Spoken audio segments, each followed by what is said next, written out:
Hi, this is Brooke McGowan. I'm presenting Love in the USA, an exhibition part of the Art After Dark series at the Louise Blouin Institute.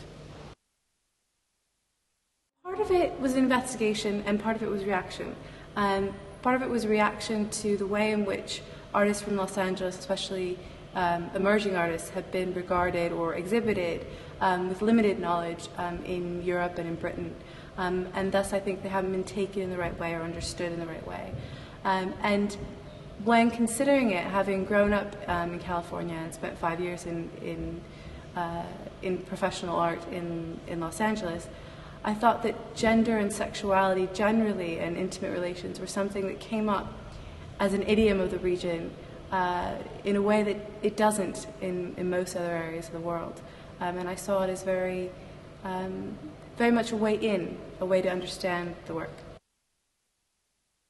I would describe Dean Shamshima's In Between Days Without You from 1998. Now, it's particularly a work that reflects his training in Los Angeles as an artist, and there's a particular penchant for a documentary bend in conceptual photographic practice that's used in Shamshima's work. And certainly I would say that it's one of my favorite series. It's 15 C-type prints, so they're small photographs of what appear to be beds, or what appear to be the same bed in different stages of disarray, in different colors, obviously with different films.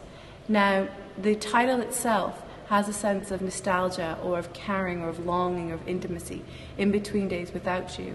But it's actually from a very kind of violent, vindictive point of view. The artist was coming to terms with his sexuality as an Asian homosexual young man, and he broke up with his first boyfriend, and he went basically to a brothel for gay men in Los Angeles, and he took pictures after every time he slept with someone else. And there's two things that go on there. There's a certain kind of violence that you'll see throughout the works and their communication with one another, and this kind of repetition. And in some ways those go together, in some ways they don't. In some ways the repetition is a form of interpellation, a form of calling or hailing an individual into their identity or their sexuality. That's a really difficult question. I think on the whole they're very representative. There's a certain kind of drawing and painting style that's very intimate that I didn't include here, but that's because I don't think that it related to the theme in the same way. They are representative of the way in which you have an expressionary culture. It's highly autobiographical often, and a way in which this critique is funneled through what we consider identity politics.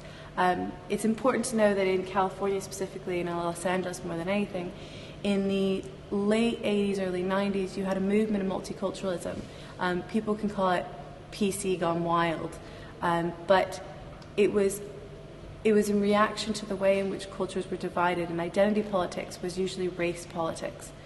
So a lot of people came out of that into the late 1990s, early 2000s, making it not about cultural politics or race politics, but identity.